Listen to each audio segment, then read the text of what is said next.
आज इस वीडियो में हम बात करेंगे सिंपल हार्मोनिक मोशन के अंदर या एसएचएम के अंदर अगर कोई पार्टिकल होता है तो उस पार्टिकल की क्या काइनेटिक एनर्जी होती है, क्या पोटेंशियल एनर्जी होती है और कितनी उसकी टोटल एनर्जी होती है।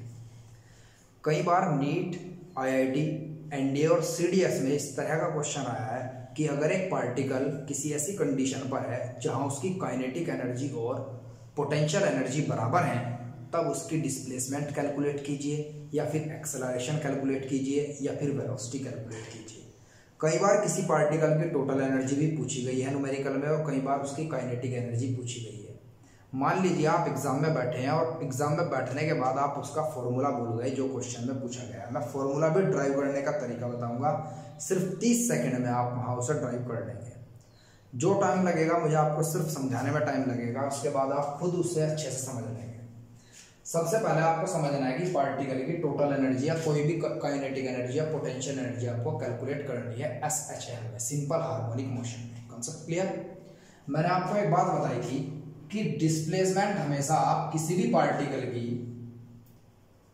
डिस्प्लेसमेंट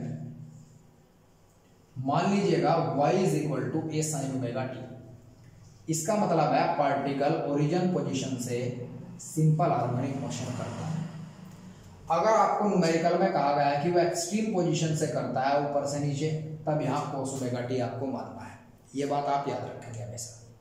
मान लीजिए न्यूमेरिकल में काइनेटिक एनर्जी पूछा गया है कि काइनेटिक एनर्जी कैलकुलेट कीजिए किसी पार्टिकल की, तो आपको मालूम होना चाहिए कि kinetic energy is equal to 1/2 mv²। इसके बराबर होता है। हमें सिर्फ डिस्प्लेसमेंट के बारे में इंफॉर्मेशन है कि डिस्प्लेसमेंट को हम ये मानते हैं, या फिर न्यूमेरिकल में आपको डिस्प्लेसमेंट और एम्पलीट्यूड दिया होगा, या फिर आपको ओमेगा टी की वैल्यू दी होगी, एम्पलीट्यूड की वैल्यू दी होगी और वाई की वैल्यू निकालने के बाद आपको वेलोसिटी निकालनी पड़ेगी, उसके बाद आपको काइनेटिक एनर्जी निकालनी पड़ेगी। इस तरीके से भी क्वेश्चन हो सकता है। Concept clear? कोई दिक्कत यहाँ तक आ दिया? इसके बाद समझिए जरा, जो काइनेटिक एनर्जी है वो मास तो इंडिपेंडेंट होता है, मास तो कांस्टेंट होता है पार्टिकल का एसएचएम में, तो वेलोसिटी पर निर्भर करती है। तो सबसे पहले आप वेलोसिटी कैलकुलेट करेंगे डिफरेंशिएशन ऑफ डिस्प्लेसमेंट, y का डिफरेंशिएशन टाइम के रेस्पेक्ट में। तो फिर मैंने क्या किया, y की वैल्यू ये है तो a sin ओमेगा t को मैंने रखा और d/dt के रेस्पेक्ट में मैंने इसे डिफरेंशिएट किया। हमेशा याद रखेंगे a एम्पलीट्यूड है, a की वैल्यू ये होती है, हमेशा कांस्टेंट होता है। जब भी प्रोडक्ट में कांस्टेंट होगा तो उस कांस्टेंट को डिफरेंशिएशन से बाहर ले लेंगे। sin ओमेगा t का डिफरेंशिएशन होता है cos ओमेगा t और ओमेगा t का डिफरेंशिएशन होता है omega. v is equals to a omega cos omega t। ये आपके पास वेलोसिटी है किसी भी पार्टिकल की simple harmonic oscillation. Concept clear? मैंने क्या किया, स्क्वायरिंग बोथ साइड, वेलोसिटी का स्क्वायर कर लिया क्योंकि मुझे यहां वेलोसिटी के स्क्वायर की नीड है, क्योंकि काइनेटिक एनर्जी में वेलोसिटी का स्क्वायर होता है। तो a स्क्वायर होगा, ओमेगा स्क्वायर होगा, cos स्क्वायर ओमेगा t होगा। अब हमेशा एक बात याद रखेंगे, आपने y is equal to sine omega t को फंक्शन माना हुआ है, तो आप y square is equal to a square sine square omega t लिख सकते हैं, स्क्वायरिंग बोथ साइड। अब मैंने क्या किया, मुझे फॉर्मूला पता होता है sine square theta plus cos square theta is equals to 1। तो cos square theta is equal to omega T होता है, तो कोस स्क्वायर ओमेगा टी को आप क्या लिख सकते हैं, 1 minus sine square omega T is equal to cos square omega T. तो इसकी जगह आपने ये वैल्यू प्लेस कर देनी है। न्यूमेरिकल आसान लैंग्वेज में सोल्व करना सिखा रहा हूं मैं आपको, ध्यान दीजिएगा। मैंने वैल्यू रखी 1 minus sine square omega T. अब बेटे मैंने क्या किया, ओमेगा को तो यही रखा। ओमेगा की वैल्यू आपको मान लीजिए न्यूमेरिकल में कांस्टेंट की गिवन है। a की मल्टीप्लाई अंदर की तो a square minus a square sine square omega T. और ध्यान दीजिएगा मैंने क्या कहा था, y की वैल्यू इसके बराबर है तो y स्क्वायर की वैल्यू ये रखेंगे आप। तो वेलोसिटी का square is equal to omega square a square minus y square. यहां से आपके पास ये वेलोसिटी के स्क्वायर की वैल्यू आ गई। अब जरा ध्यान दीजिएगा, जब आपके पास वेलोसिटी का स्क्वायर है तो काइनेटिक एनर्जी किसके बराबर होती है, हाफ एम वी स्क्वायर, और v की वैल्यू किसके बराबर है, omega square a square minus y square. अब ध्यान दीजिएगा, यहां से रिलेटेड क्वेश्चन कॉन्सेप्ट कैसा किस तरीके का क्वेश्चन घूम करके आएगा, नीट हो या IIT हो या NDA हो या CDS हो। ठीक है जी, समझिए मेरी बात। काइनेटिक एनर्जी मैक्सिमम कब होगी? काइनेटिक एनर्जी की वैल्यू आपके पास क्वेश्चन आया कि eight which point kinetic energy of a particle executing simple harmonic oscillation is maximum. Kinetic energy maximum कब है? सिंपल हार्मोनिक ऑसिलेशन में। तो काइनेटिक एनर्जी की मैक्सिमम वैल्यू क्या होगी? मान लीजिए अगर डिस्प्लेसमेंट 0 होता है, ध्यान दीजिएगा, तो ए में से कुछ भी घटाना नहीं पड़ेगा। जब ए में से कुछ भी घटाना नहीं पड़ेगा तो के की मैक्सिमम वैल्यू होगी। तो एट डिस्प्लेसमेंट इक्वल टू 0, जब डिस्प्लेसमेंट 0 होगी तो k की value 1/2 m omega square a square के बराबर होगी and it is the maximum value of kinetic energy of the particle in the SHM। Is that clear? अब ये ग्राफिकल रिप्रेजेंटेशन की अगर मैं बात करूं, वहां हाइलाइट करती है डिस्प्लेसमेंट y एक्सिस के अलोंग है, टाइम पीरियड वेव का इस तरफ बढ़ता है, इस तरफ वेव का टाइम पीरियड बढ़ता है, इस तरफ उसकी डिस्प्लेसमेंट बढ़ती है। एम्पलीट्यूड कांस्टेंट, तो डिस्प्लेसमेंट होती है मीन पोजीशन से ये ऊंचाई, यहां पर ये एम्पलीट्यूड के बराबर है, यहां पर एम्पलीट्यूड से कम है, यहां पर एम्पलीट्यूड से और कम है और यहां पर 0 है। तो इस लाइन पर इसे कहते हैं मीन लाइन।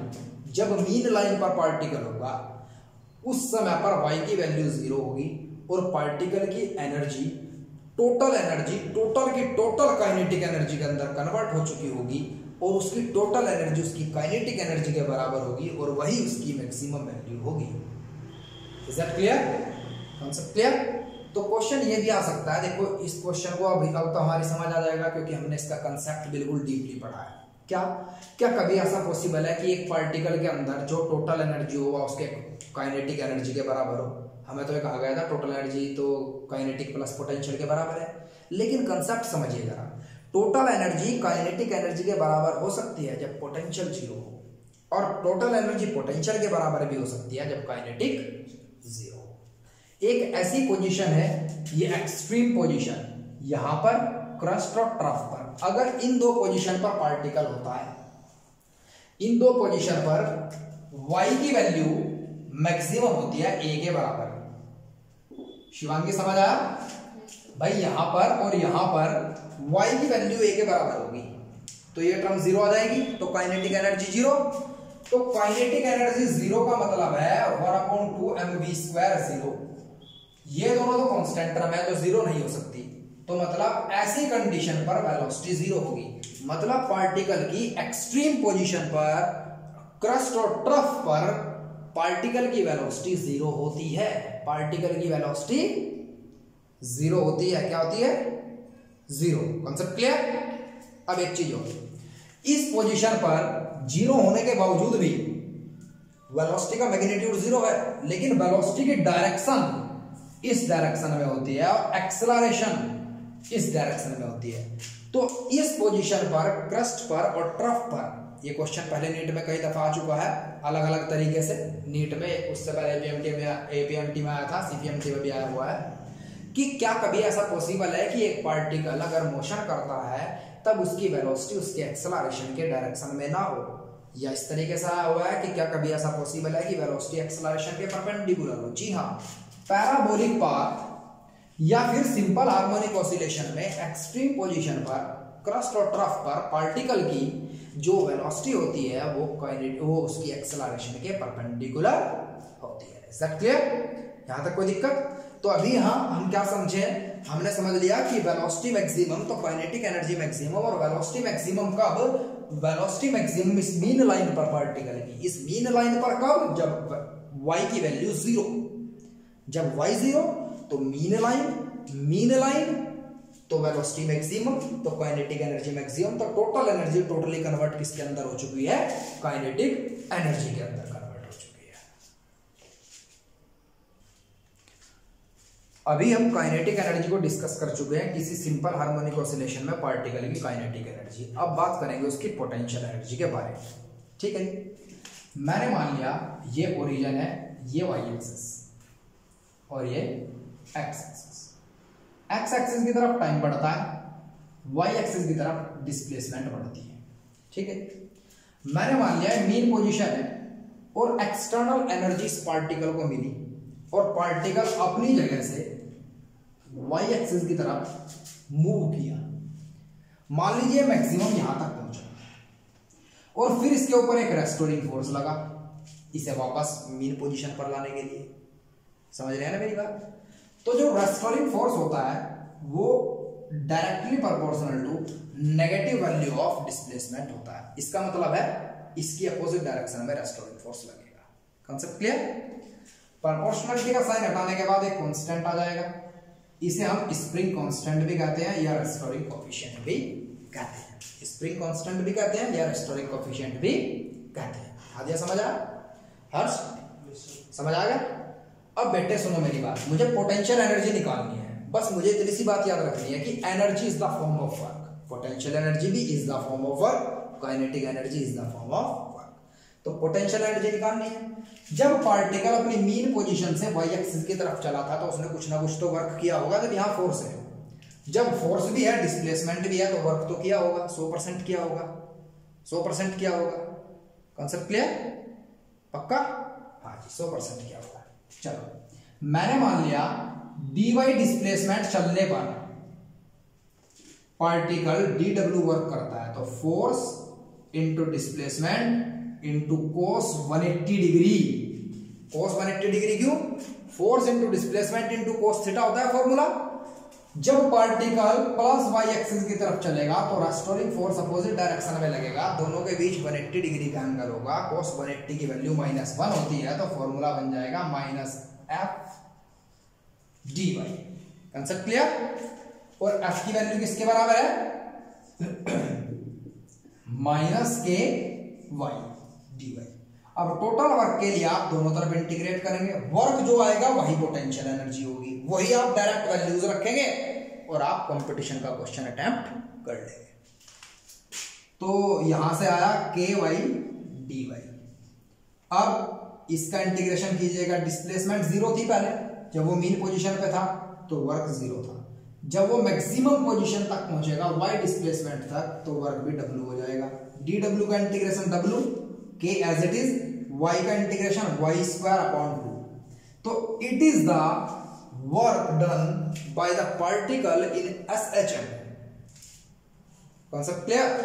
अपनी मीन पोजीशन से एक्सट्रीम तक जाने में जो कार्य करना पड़ा एक पार्टिकल को, वो इस वर्क के बराबर है। Work is the form of potential energy, तो पोटेंशियल एनर्जी आई ½ के y²।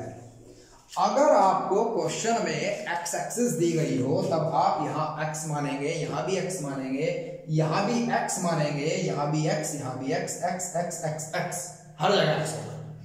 Concept clear? अब मेरे पास एक तो फॉर्मूला ही आया, एक फॉर्मूला भी आया था, अभी फॉर्मूला था काइनेटिक एनर्जी का, तो दोनों को ऐड कर दूंगा और टोटल एनर्जी निकल जाएगी। Concept clear? अब देखिए जरा टोटल एनर्जी। टोटल एनर्जी किसके बराबर होगी? काइनेटिक एनर्जी, जो कि मैंने अभी प्रूफ किया था, और पोटेंशियल एनर्जी आपके पास अभी आया। मैंने m ω² 1/2 की मल्टीप्लाई इन दोनों टर्म से की तो मेरे पास ये टर्म बन गई। फिर m ω² को हम रेस्टोरिंग कोएफिशिएंट k के बराबर मानते हैं, तो ये वैल्यू मैंने यहाँ k रखी। जब यहाँ k रखा तो इस वैल्यू से ये पूरी टर्म कैंसिल हो गई और आपके पास ये टोटल एनर्जी इसके बराबर है।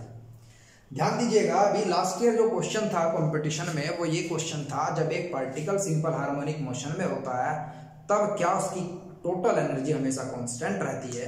तो आप कहेंगे हाँ, टोटल एनर्जी किसी भी पार्टिकल की हमेशा कांस्टेंट रहती है, चाहे वो सिंपल हार्मोनिक ऑसिलेशन में हो या ना हो। टोटल एनर्जी कांस्टेंट इसलिए है, energy can nether be created nor be destroy. दूसरी तरीके से आप इस तरीके से समझ सकते हैं, जब पार्टिकल नीचे से ऊपर चलता है तब वेलोसिटी कम होने के कारण काइनेटिक पोटेंशियल में कन्वर्ट होती है, जब ऊपर से नीचे की तरफ चलता है तब पोटेंशियल काइनेटिक के अंदर कन्वर्ट होती है। तो दोनों कांस्टेंट, दोनों का सम हमेशा कांस्टेंट रहता है। या फिर यहां से देखिएगा, total energy is equal to 1/2 m ω²a²। Omega angular frequency constant term, mass constant term, इन दोनों को मैं एक कोएफिशिएंट, रेस्टोरिंग कोएफिशिएंट के भी मान सकता हूं जो एक कांस्टेंट होता है। तो हाफ कांस्टेंट के कांस्टेंट और एम्पलीट्यूड का स्क्वायर भी कांस्टेंट, इसीलिए total energy of a particle in SHM always remain constant. अब समझिए जरा, कुछ इंपॉर्टेंट पॉइंट है जिससे रिलेटेड बार बार कंपटीशन में क्वेश्चन पूछे जाते हैं। वो पॉइंट मैं आपको डीसी पांडे बुक से पढ़ के बताऊंगा।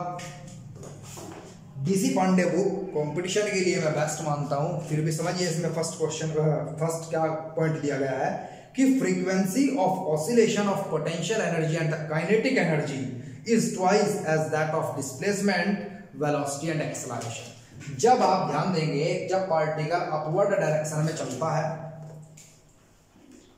तब एक्सट्रीम पोजीशन पर यहां पर इसकी डिस्प्लेसमेंट मैक्सिमम होती है और काइनेटिक एनर्जी जीरो हो जाती है। और ऐसा ही कंप्लीट वन ऑसिलेशन में यहां भी देखने पर मिलता है। तो काइनेटिक एनर्जी और पोटेंशियल एनर्जी की जो फ्रीक्वेंसी है कंप्लीट वन ऑसिलेशन के अंदर, वो 2 बार वैल्यू बदलती है, तो फ्रीक्वेंसी 2 है।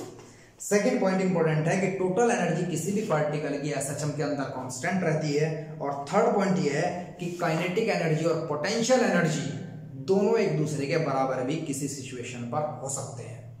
अब यहां देखिएगा, ये क्वेश्चन 2017 में आया था कि क्या किसी कंडीशन पर, ऑप्शन दिए हुए थे, क्या किसी कंडीशन पर काइनेटिक एनर्जी और पोटेंशियल एनर्जी दोनों बराबर हो सकते हैं।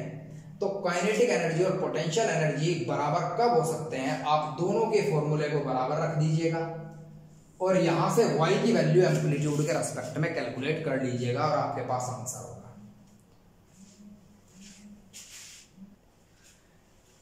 ये क्वेश्चन बहुत इंपॉर्टेंट है, इसे डिस्कस कर लेते हैं। क्वेश्चन पहले भी कई बार आ चुका है। A particle in simple harmonic oscillation या simple harmonic motion at what value of displacement, kinetic energy and potential energy are equal। अगर एक पार्टिकल एसएचएम में है तो किस y की किस वैल्यू के रेस्पेक्ट, मतलब y की वैल्यू a के रेस्पेक्ट में पूछा गया आपसे, एम्पलीट्यूड के रेस्पेक्ट में, y की किस वैल्यू पर काइनेटिक एनर्जी और पोटेंशियल एनर्जी बराबर होंगे। काइनेटिक एनर्जी का formula 1/2 m omega square a minus x square, ठीक है जी। और m ओमेगा स्क्वायर को क्या लिख सकते हैं हम, रेस्टोरिंग कोफिशिएंट के, और पोटेंशियल एनर्जी हाफ के एक्स स्क्वायर। दोनों को बराबर रखो क्योंकि क्वेश्चन में कहा ही यही गया है कि काइनेटिक एनर्जी और पोटेंशियल कब बराबर होंगे। मैंने दोनों को बराबर रखा, मैंने यहां k 1/2 से अंदर मल्टीप्लाई कर दी तो मेरे पास ये इक्वेशन इस तरीके से बन गई। फिर मैंने 1/2 k x स्क्वायर को इस तरफ भेज दिया तो ये मेरे पास के एक्स स्क्वायर हो गया। के से के मैंने कैंसिल किया और x का जब मैंने स्क्वायर हटाया तो a का तो स्क्वायर हटा और 1/2 1/√2 हो गया। प्लस माइनस का मतलब है कि अगर x एक्सिस के अलोंग पार्टिकल इस तरीके से है, ऑसिलेशन इस तरीके से वेव का है, तो एम्पलीट्यूड बाय √2 ये और एम्पलीट्यूड बाय √2 ये 2 पॉइंट ऐसे होंगे जिस पॉइंट पर पार्टिकल की काइनेटिक एनर्जी और पोटेंशियल एनर्जी बराबर होगी। नेक्स्ट वीडियो में हम बात करेंगे स्प्रिंग के बारे में। जब 2 स्प्रिंग पैरेलल होंगे और एक मास से कनेक्ट होंगे, जब 2 स्प्रिंग सीरीज में होंगे और एक मास से कनेक्ट होंगे, जब एक यू शेप्ड ट्यूब होगी और उसके अंदर एक लिक्विड होगा जो ऑसिलेशन करता होगा। Thank you and have a nice day.